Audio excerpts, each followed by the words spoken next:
activity and human communion, and even to transcendence. There's a kind of deep state of joy at the beauty of the world that comes from being in that state of mind. Amen. Yeah, and I've felt this since I was a little boy and never had it explained or defined to me. And so when I introduced you and I said that your works deeply affected me, I really mean it, because it's explained me to me in many different ways. In other words, I think my audience knows me so well by now, but I contemplate the end of life often. And it makes me live more richly in the present, in my opinion. And that contrast causes me to live richly. I love sad music. And ironically, makes me happy when I listen to sad music or just emotional music. And I think we feel like we're supposed to feel sad when we listen to these kinds of songs or have these kind of experiences. But for so many of us, it actually brings us joy. And so it's so wonderful the way that you explain things in this book. And then we're going to go to some tactics and strategies too for everybody to help you, better live if the fact that you kind of are wired like Susan and I are. So the other tandem with bittersweetness is this concept that we're all longing for something. Mm-hmm. And I so deeply believe that this is true. And so let's touch a little bit on longing and how it impacts all the areas of our life. Yeah. And okay, I'm going to talk about longing in 1 second, but I just have to say that everything you just said, I can't tell you how much it made my day. I literally have goosebumps as I'm saying this, because like the thing you said at the beginning of like, oh my gosh, I've been feeling this all my life and never quite understood it. Yes. It's like me too. And that's why I wrote this book. I was like trying to figure out what the heck is this? And what's this feeling that I have with sad music? And why does it feel so deep and profound that I can't let it go? It wasn't just like an interesting intellectual question. It was like, I knew there was something really big there. I just didn't know what it was until I started working on this book. So, okay. So longing. Either until you wrote the book. Well, there you go. So it helped. So longing, I believe that you could call it spiritual longing. You could call it existential longing. If to use secular terms, doesn't matter. If, whether you're an atheist or believer, not the point. At the core of the human experience is a kind of deep and existential longing for a place that we feel like we belong to, that is more perfect, beautiful, good, true, divine, if you want to call it that, than the world that we currently inhabit. And that's like, we see that manifest in all our religions, the longing for the Garden of Eden and Zion and Mecca and the beloved of the soul. But then we have all these other manifestations, in Homer's Odyssey. It's like the longing for home. That's what sets Ulysses off on his journey. Dorothy, somewhere over the rainbow. She's longing for that place somewhere over the rainbow. There's thousands of expressions of this fundamental longing. And it's the best part of human nature. It's like, it's our core. It is. And it's the acknowledgement that you have in the book that makes me feel so peaceful. And so I respect people of all faiths and all religions. Anybody who listens to my show knows this. I happen to be a Christian. And I've always known that on all of us, there's this calling to want to understand our lives and the purpose of it, and to get back to this place that's better than here. Yes. And this may sound funny to everybody, but it didn't once I read Susan's book. Like, I love rainy days. Mm-hmm. I love it when it's even a little bit. Right now it's overcast. I live at the beach. It's an overcast day, and people think I'm strange sometimes when I go, I actually love the overcast days better than the bright sunny days. And I found that some people think I'm crazy, but the majority of people I meet go, you know what? Me too. And when I listen to sad music, it ironically, the contrast, the duality somehow, the complexity of both emotions. And so why are we starting the show with this? Because I think the overall premise here is that it's okay to embrace these thoughts and these emotions, and it enriches our lives. Whereas culture, and I'll let you speak to this, society sort of tells us to avoid and to suppress these supposedly negative emotions. I write in my new book, The Power of One More, I don't think there are positive or negative emotions. They're just our emotions. Mm-hmm. I also think maybe an overabundance of one or the other can become unhealthy to some extent. And you write about that as well. But just speak to that again about it's okay to embrace these other states of being to enrich in our overall life experience. Yeah, absolutely. I mean, we actually found, from the different research that I did for the book, that this state of mind that you're talking about, the love of rainy days, love of sad music, all these things, it is it is intrinsically connected to states of creativity. It is connected to a sense of human bonding. It's connected to a sense of transcendence. And as you say, yes, we are living in a culture that is telling us not to go there because we're supposed to be so cheerful and upbeat all the time. To use your metaphor of weather, like you're only supposed to admit to liking sunny days. It's like, as you say, it's seen as weird. Why would you like an overcast, cloudy day? What's wrong with you? And that's cutting us off, not only from the truth of our emotions, but from some of the best parts of ourselves. The best parts of ourselves. That's the crazy part of it. I agree. And you also talk about, and I've been talking a lot about this myself. I don't know if it's my age or stage of life, but imagine a world, you say in the book, with no sadness, loss, or suffering.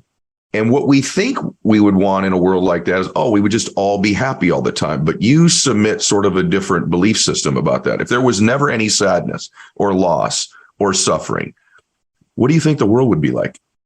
Well, I have to say, this one's a complicated question because, no one is giving me this magic wand, but if I had a magic wand and, we're offered the chance to remake the world without sadness, loss, or suffering, honestly, I'd probably do it. So my point is not like, yay, sadness, yay, suffering at all. Sure. My point is more that this is the world that we live in.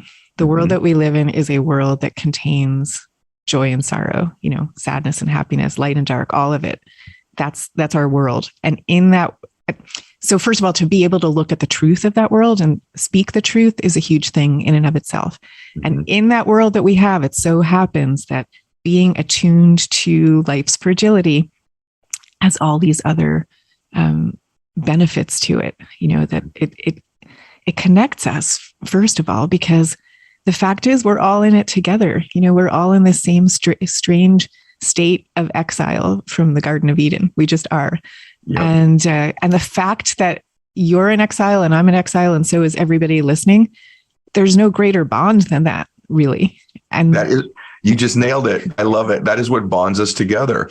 And I think that why I think this is so important, why I wanted to cover it early in the conversation was that I feel like people who think if they do experience sadness, or they do experience some form of suffering or melancholy or even anxiety or fear, that somehow now they're disqualified from the other emotions, that I'm not supposed to have any. If I have any pain or I have any suffering or sadness, that means I also can't be happy, blissful, passionate, or have ecstasy in my life. Right. And that's a great lie. It's absolutely not true. Correct? Correct. Yeah. It's like, I actually often think on this topic and on all topics, if everyone could just embrace the idea, both these things are true, like two things can be true at the same time, yes, we'd all be so much better off with our politics, with everything. But anyway, so right. We can be and are happy and sad. That is the nature of life. And some people do, tend more to the cheerful and some people do tend more to the gloomy, but that doesn't matter. For all humans, we experience it all. You say that the way we meet our pain defines who we are. And I want you to elaborate on that. I've been saying lately that, on the other side of temporary pain, oftentimes we get introduced to another self. Napoleon Hill says that in Think and Grow Rich. And I find that when I speak about pain, so when I speak about winning and competing and achievement, I get incredible responses from people. Mm-hmm. But when I speak about pain and suffering and even death, and that, that it will come for us at some point. I've been speaking a lot lately about my father's passing, that the depth of emotion, the depth of the energy, the depth of the feeling is maybe 100 times greater when I touch on those topics than just the good stuff of winning and competing and achievement. So what do you mean when you say the way we meet our pain defines who we are? We have a choice with our pain, which comes into every life. And the choice is we can either try to suppress it and ignore it. Mm-hmm. And if we do that, inevitably, we are going to end up taking it out on ourselves in the form of depression or something like that, or on the people around us. Or we have the choice of being with it and acknowledging it. And it's not fun. By definition, it's not fun. But there's a way in which we can transform or like try to transform that pain into something else. I mean, I think that's the heart of the creative impulse for most creative people. They're like looking at something painful in their life. They're looking at their sense of longing, and they're trying to turn it into something else and something more beautiful. Is there a practical thing you can do every day to do that? In other words, when you are feeling these emotions of, I don't know, for me, it's not always pain. Mm-hmm. Sometimes it's just like melancholy, or I think that's the right word for it for me. Sometimes this is melancholy feeling about things that I enjoy sitting in for a while. Mm-hmm. I do. But is there a strategy that you use? There is, because there's a bunch in the book. But is there one thing you would say to someone who says, maybe I'm ODing on melancholy, and I need to turn it into something powerful? I mean, I guess the question is, are you talking about being in a state of mind where you are enjoying it and grooving on it? In which case, I don't think you need to do anything differently. Like when you're in that state of mind of like, oh, the sky is so overcast and I'm loving this music, that's the state in and of itself to cultivate. But if you're talking about, well, I'm in a state where the pain is actually really painful, that's different. And a great technique for that is something called expressive writing, which I talk about in the book. Yep. And it's basically just the sheer act of just writing down what you're feeling without any thought of publishing it or anything like that. Quite the opposite. Get it out, write it down, rip it up. And this is based on studies from a guy named James Pennebaker at UT Austin. Yeah.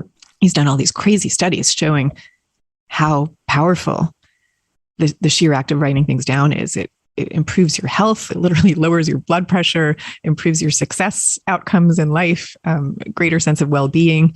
So it's a way of discharging what you're feeling, but also what you end up doing when you write it down is you're sense making. You're like making sense of what's happening, and you're figuring out how you want to move forward with whatever has just caused you this pain.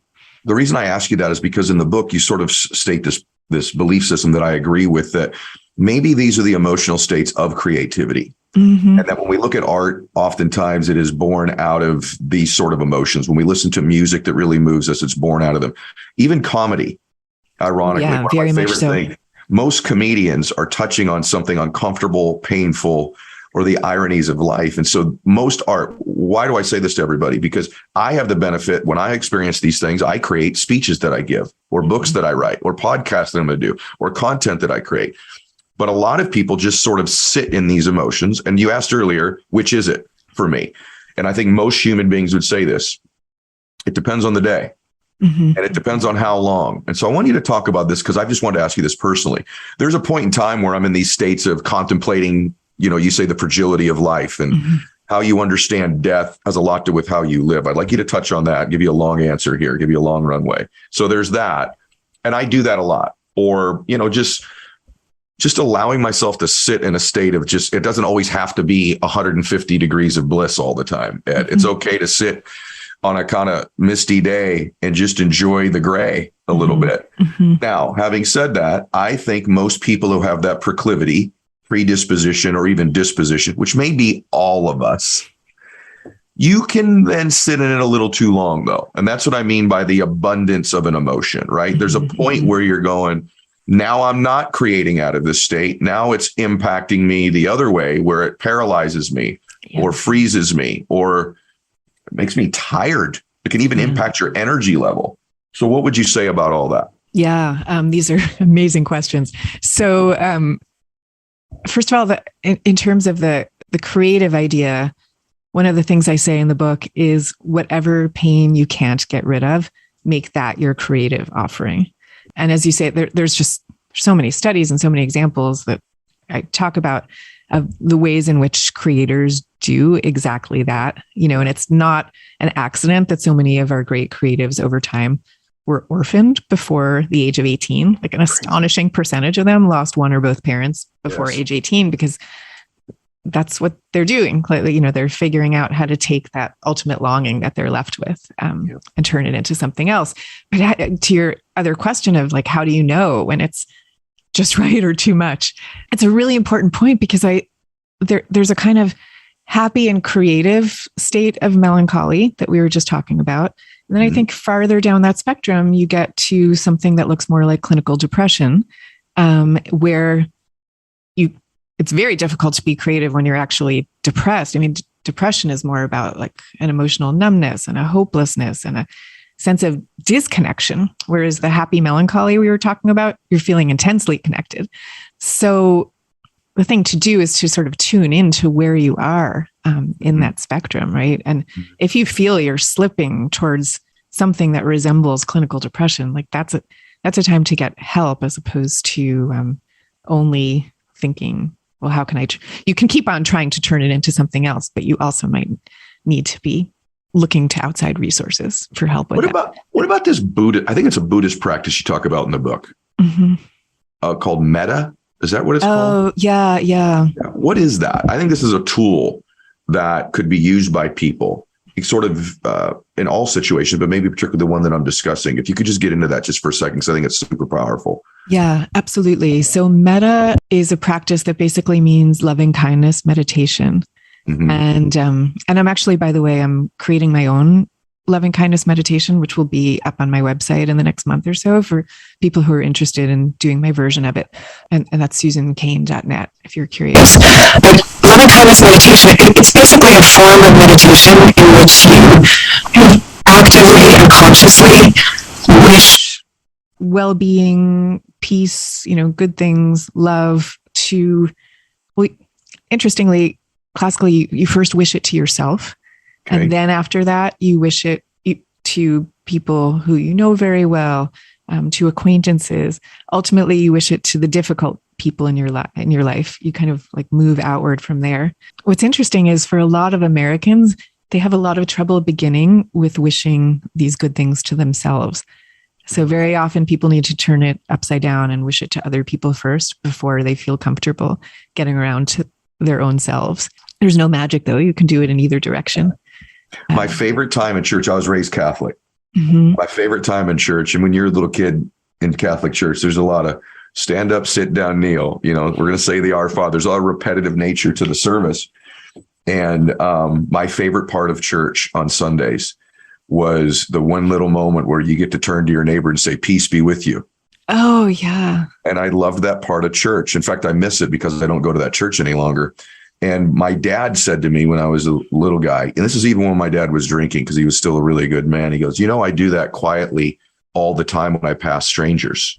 I said, what do you mean, Dad? And he goes, when I pass someone, like I open a door, I'm in an elevator, I'll just quietly say, peace be with you. I wish you peace.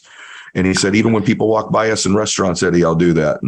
And that's a practice that I've had all my life, because a lot of times with parents, things are caught, not taught, right? Yes. One of the greatest gifts I give myself all the time is my quiet prayers when I see somebody. I'll even see a family at a table and just say, peace be with you.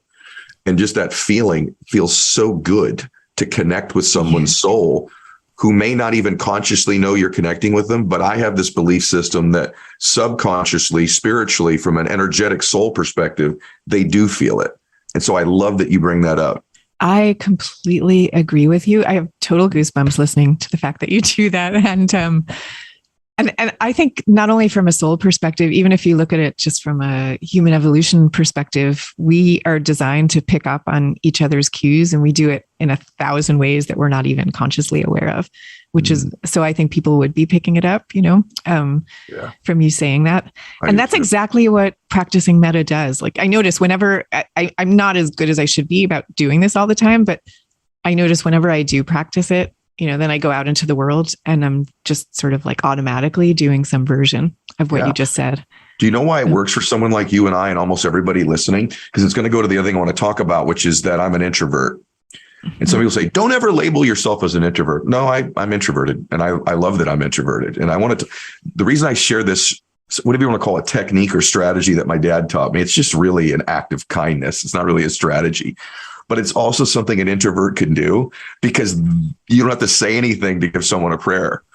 So it's my way of connecting with someone in the unspoken way. And here's the truth. I've connected with millions of people this way probably in my life that I've actually never spoken to. And I think a much deeper connection than, hi, how are you? Good. Have a great day. I think much deeper connection is to say, peace be with you, or, I wish you a beautiful day. I wish you bliss. Like, I love saying that quietly to myself for another person. Don't you agree? Oh my gosh, I absolutely love it. And I am sure you're radiating something at them when you're doing it. I feel that way too. I do too. I'll give you another version of something like that I do. It's almost like the flip side of what you just described. So okay. I wrote in the book about this video that the Cleveland Clinic put out that went viral. Cleveland Clinic is a hospital, and the video was designed to teach empathy to their caregivers. And so what this video did, it takes you through the hallways of the hospital, and you're passing all these random people who you normally wouldn't think one way or another, except in this case, there are these little captions that are underneath each random person as you pass them by. And the captions tell you what the person is going through at that moment. And sometimes it's happy things like, just found out he's going to be a father for the first time. But more often, because it's a hospital, the captions are things like, under a little girl going to say goodbye to her father for the last time. Like these heartbreaking things. You cannot watch this video without tearing up. It's impossible. So once I saw this video, I started to do this practice where I just try to imagine what people's captions are as I pass them by, just in everyday life. I love it. And I don't know the answers, but there's something about wondering what they are that makes you interact with them completely differently, and care about them in a different way. I love you. I do that too. And I sometimes, perhaps I'm making it up in my mind, and I'm just going to say, so I've never said this before. I've never thought about it consciously till you just said it, but everyone gets to listen to you and I talk about this, which is cool, right? This is no longer a podcast. It's just you and I talking. But oftentimes, oh my gosh, this just confirms what you believe so much more deeply. It just dawned on me. I do that quietly when I watch people or I'm in a place, and it's harder and harder the more well-known you are to do it intimately, because someone sees you, then they know you. So it's a little harder than it used to be for me, but I do it. And I also, ironically, sometimes sense their pain, and I almost project a story onto them in my mind about what they are insecure or they feel invisible. Oftentimes, because I think these folks feel so invisible, this is my way of seeing them, even though maybe auditory wise, they don't know it. And so it makes me really even confirm your work even more, because I don't usually picture them in their most blissful or happy state. Right. I picture them in their pain and their sadness. And that just must prove even more deeply. That's how we connect with one another. Yeah, absolutely. I mean, we're designed to do it, right? Like the species wouldn't survive if we couldn't look after helpless children who come into this world as crying infants. Like, that's what we do. Oh, and because of that, like that ability radiates outward from there. Yeah. So, by the way, if people wonder whether this is true, give them this stat. See, if I'm a business person listening to this, like, okay, what's the business? I'll give you the research. Yeah, the business application of this is maybe you should stop always trying to connect with people on their victory and their wins and what you or your company can do for them, but begin to connect much more deeply with people, which is their pain and their anxieties and their fears and their story, their sadness. I think you'd find you'd connect a whole lot more deeper, even as a busy person. But give us the research, especially the one about the songs on the playlist. Oh, yeah. Okay. Give us both. Okay. So the songs on the playlist, well, there's a lot to say about that. First of all, people whose favorite songs are sad songs like you, we'll start with the other way. People whose favorite songs are their happy, upbeat songs, they listen to them about 175 times. People like you who love the sad songs, 800 times. Crazy. And we also know that the songs that make people feel, the chills and the goosebumps and the real feels, they're the sad songs. They're always the sad songs. Yeah. And people will say, this is what makes me feel connected to, to the sublime, to the wondrous, to something outside myself. It's always the sad songs. I love it. I want everyone to know that. And by the way, you and I both always want to give the caveat. We like sunny days. Yes. And we like happy songs too. Yeah. It's just, we kind of have a tendency towards the other. So you're also going to talk about this research, what I was talking about from a business standpoint. I think you're going to kind of confirm some of that research. Oh yeah. Well, what I wanted to say about like people connecting to each other through their sadness. So like there's this amazing psychologist whose story I tell in the book. His name is Dacher Keltner. And he's done all this groundbreaking research proving what he calls the compassionate instinct in people. And compassion, what it literally means, that word is with sorrow, like with suffering. So it means, you're reacting to somebody else's pain or distress, the way you were just saying. So he's located this in our bodies, basically. Like if you, just one example, and there's a whole bunch of them, but we have what's called a vagus nerve. It's the biggest bundle of nerves in our bodies. It governs our breathing and our digestion. So it's very fundamental to who we are and to our survival. And also, when you see another being in pain, your vagus nerve becomes very activated. Interesting. Yeah. So it's like the same nerve that's helping you breathe is also telling you to respond to the pain of the person to whom you've just wished well in the grocery store. That's how we're designed. I love it. I just think everyone, maybe this could give you a different perspective on how you interact and view humans and one another. Just this little, I don't think even Susan, how big this theory is and that I'm validating as a truth. Because I think taken to its logical extension would change the way that humanity interacts with one another, how we treat one another, our religious and political differences, our slight nuances that make us different. This is what would connect people in a much more kind way. It would give leaders of companies and teams and businesses and countries a completely different perspective on how to lead and connect with people and bring them together. So I love this work. I have to share something with you about this connecting with people with their pain, and it'll take me a minute, but my audience knows some of this, but here's how correct your work is. My dad was an alcoholic and a little bit of a drug addict. And the biggest decision of my lifetime was my dad getting sober. And he stayed sober for the rest of his life, like 35 years. But about 3 weeks ago, I read your book because I knew we were going to do this. And the next night, Susan, I just want to share with you how profound this work is and these thoughts are for everybody. So I read your book. I read it in a sitting. And that night I went to bed. The next night when I went to sleep, I had this vivid dream of something I didn't realize that I'm 51 years old. And that is that someone helped my dad. And some precious soul stepped forward and helped my father get sober in the darkest moment of his life, when he was losing his family, maybe losing his life. And some precious human connected with my dad and changed my family forever, changed my great-grandchildren. People listening to this, you wouldn't be listening to this. And guess how he connected with my dad? Through their shared pain and suffering. That person was also an alcoholic, also a drug addict. They knew the shame. They knew the fear. They knew the embarrassment. They knew the frustration. They knew the depression that came with the patterns of behavior. Had that person connected with my dad through bliss and sunshine and rainbows, or their own perfection, their own lack of pain, but they would have never been able to help my father. They reached my dad through connecting, through shared suffering, through shared pain. And then from there said, here's how I can help you. So from every perspective in life, the connecting point is here, and then how I can help you. Isn't that a great example? Oh my God. It's an amazing example. Thank you so much for sharing that. Yeah. And I think I don't have that dream if I don't read your book the day before. I don't, because it opens up. That's why this podcast, I guarantee everybody, there's millions of people listening to this driving in their car, on the treadmill, or with their family. They're looking at the next person they see just a little bit differently, looking in the back seat at their babies, and they're looking at someone at the grocery store, and they're going to think about their friends differently. And this is where change comes from. The other thing, though, I have to ask you about. I just want to say I totally agree. And I have thought this before about like our hopelessly divided politics and culture and religion, everything. That I think what we should be doing is figuring out spaces for people just to be able to share their stories and share the pains that they've gone through without it being connected, at least temporarily, without it being connected to any call for policy change or a political agenda or anything like that. Just for people from different backgrounds, from red, from blue, from everywhere, to just tell their stories. That's it. I love it.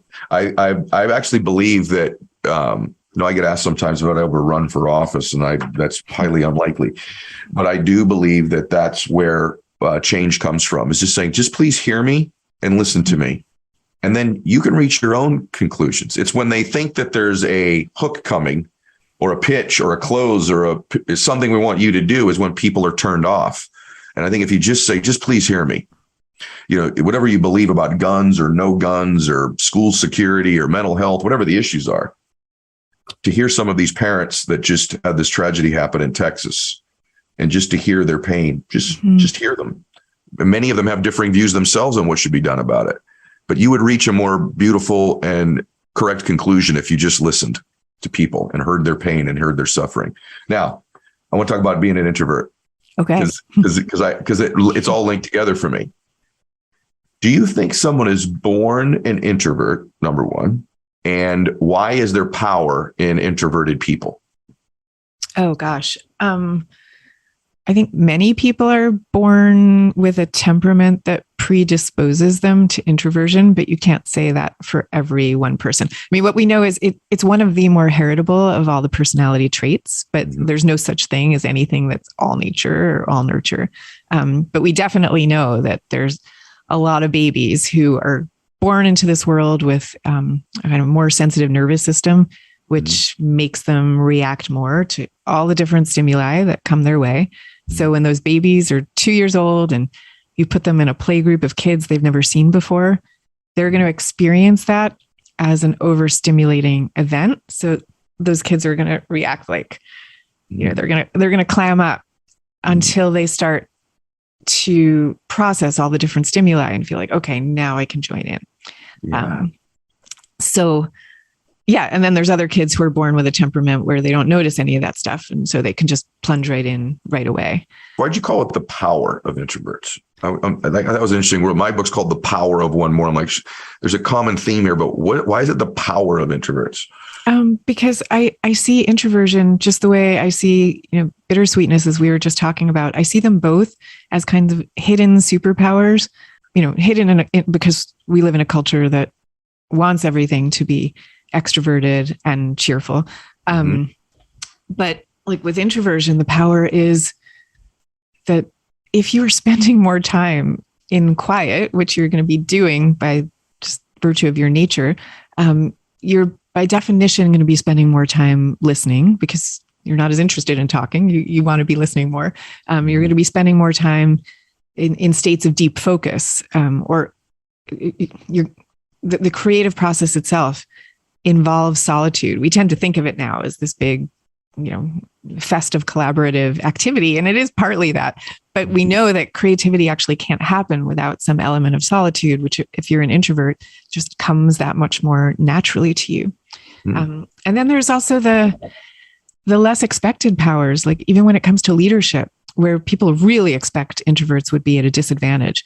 Yet if you look at the data, introverted leaders deliver outcomes that are as good as, or in some cases better than extroverts, in part because, partly because of that listening tendency, but also because introverts are more likely to be seeking out what the people they lead have to offer, like hearing from them, finding out what those things are, and then running with those ideas. Whereas if you have a personality that's more dominant, more irrepressible, you're going to be running with your own ideas much more, just because that's your nature. It doesn't come from conceit. It just comes from like a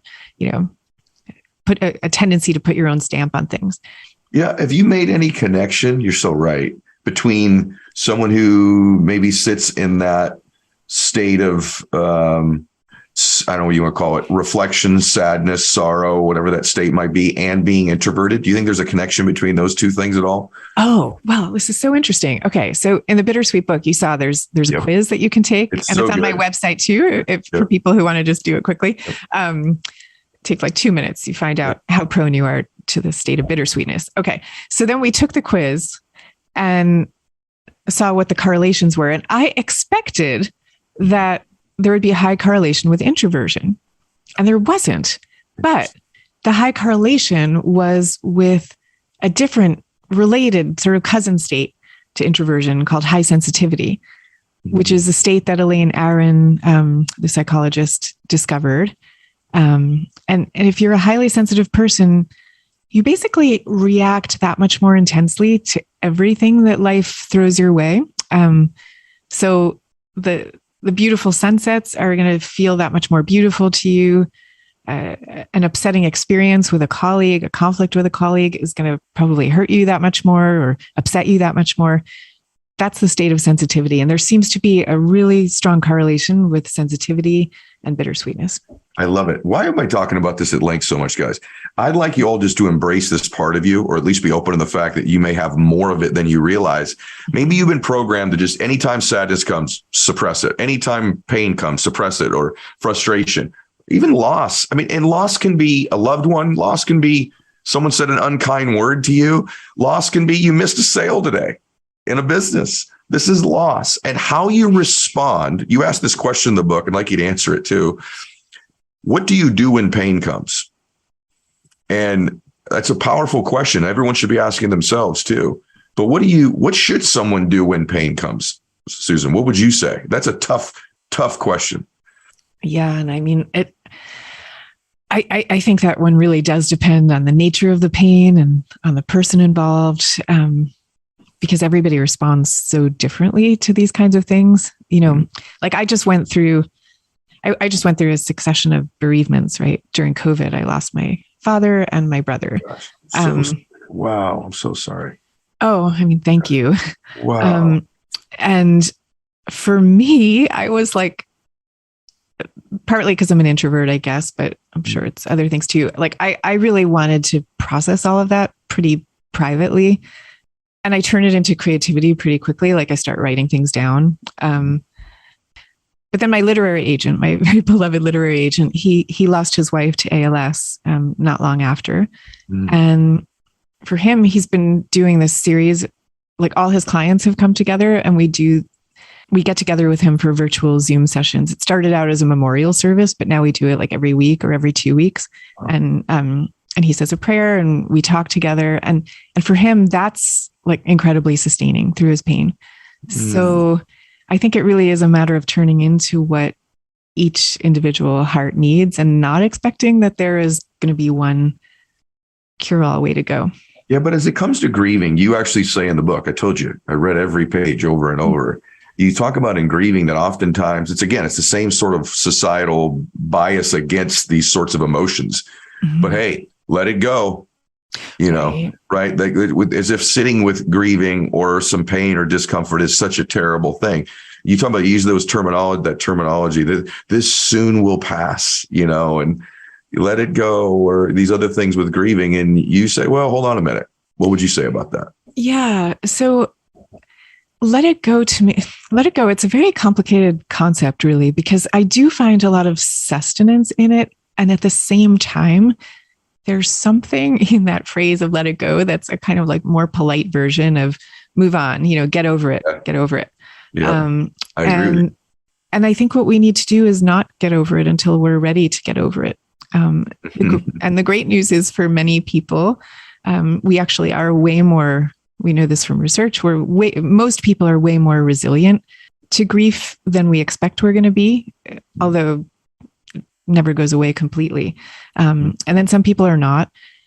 So there's a different formulation that I talk about in the book that I like better than let it go. And this one comes from the writer Nora McInerney. And she talks about the difference between moving on and moving forward. And moving on is kind of like, get over it already, you know, just get on with your life. Moving forward is much more the idea that you are going to go ahead with your life, but you're going to carry with you forever the person who you've lost. And you're going to carry that grief with you to some degree forever as well. But your life is going to go on as you carry that person with you. So you're not asking yourself ever to have to leave that person behind or even to leave your grief behind. But there's a way of kind of having both, of moving forward with your life while you carry that person with you. Yeah, and I'll say that. Yeah, like this is something I've noticed this with my father, like, you know, like in the time right after I lost him, like there were just like a million times where I would think, oh, I want to call down and tell him about such and such. Yeah. And I don't do that as much now, but there is a sense of like carrying him with me. Like he's the one who taught me to love music so much, and I'll listen to music and be with him. It's in a different way, though. It's in a moving forward type of way, but I'm carrying him with me. I like I like this moving forward instead of moving on. That's also true in relationships. We grieve a lot of things, not just the passing of people. We can grieve a relationship. And I have a really good girlfriend of mine who all of our friends keep telling me, you need to let it go. Just let them go. Rear view mirror. Just drop it. Don't even think about it anymore. That's the typical advice. And so she and I were talking, and I go, I don't agree with that. And I said, there's some beauty in grieving the relationship. There's also some lessons in that grieving that you might need to carry with you. And I said, sister, I've known you a long time. You keep dating the same dude. It's just with a different name. It's the same guy. And that's because from every relationship, you just moved on. Well, what she needs to do is move forward and carry some of the lessons of what she's looking for, and maybe more importantly, what she's not looking for in her relationships. And without some grieving and reflection, you don't learn those lessons if you just drop it all together. Yeah. And I think that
we have such a circumscribed understanding of what grief is. I think this is what you keep getting at with these questions. And psychologists even talk about this, and they call it disenfranchised griefs. So we're pretty much okay with the idea that bereavement, like flat out bereavement, is something that's worthy of grieving. Though even there, we want it to last for 5 minutes and then be done. But when it comes to other kinds of griefs, like the ones you're talking, breakups or like financial worries, or someone said something mean to you online or whatever it is, like those are griefs also that we need to be dealing with as such. And yeah, like thinking about your friend, if she could go into an actual mourning and figure out what she is, what did she lose before she ever even met the first of those boyfriends? You're right. What did she lose first? Because that's what she's still trying to reclaim. Yeah, everything, there's a lesson in it. And if you just move on, or you're just in bliss and you're just partying and celebrating all the time, perhaps one of the things that robs you from is the lessons in life that can create a much more deeper level of happiness and bliss, a deeper relationship, or a better business, so that we grow from it. So I just love this. So, okay. Someone runs into you tomorrow and they said, I heard you on Ed Mylett show. I cannot believe how profound this work is. I've never heard anything like this before. And I wish he would have asked you X, Y, or Z. What did I not ask you today about your work that I should have asked you? Oh, gosh, that's such a hard question. I know. Well, that's why I'm giving it to you, because I'm thinking I've got my part. I pull from the book the things that I want to learn. But is there a tactic or a strategy in the book or a thought process about this overall topic that I just did not ask you? Okay. So, as soon as we hang up, I'm going to think of the one that I super wanted to tell you, but this is a big one that I'm about to say. So, as you know, part of what I did in the book was I really looked at a lot of different wisdom and religious traditions to understand what they had to say about this bittersweet nature of life. And there's so many amazing things, but there's one parable that comes from the Kabbalah, which is the mystical side of Judaism.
monotheism.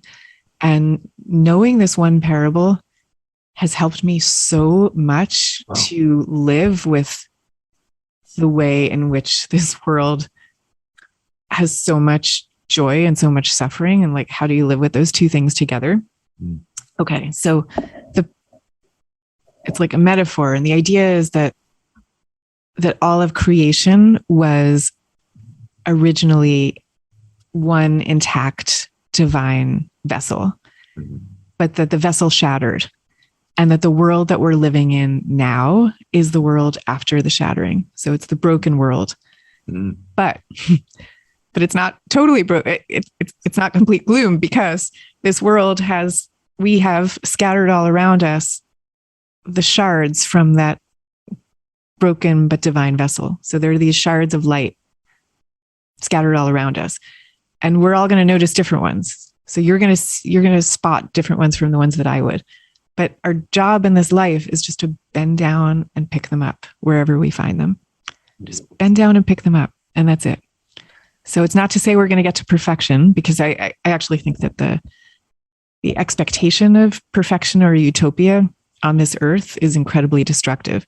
So it's putting utopia to the side. It's just saying there are glimpses of it, and train your eyes on them. Oh my gosh, that's so good, Susan. I think that you are part of that light in the world. You have been for me. Very rarely have I read something or experienced someone's work that so deeply helped me understand myself better and affected me deeply. And I know that this is a different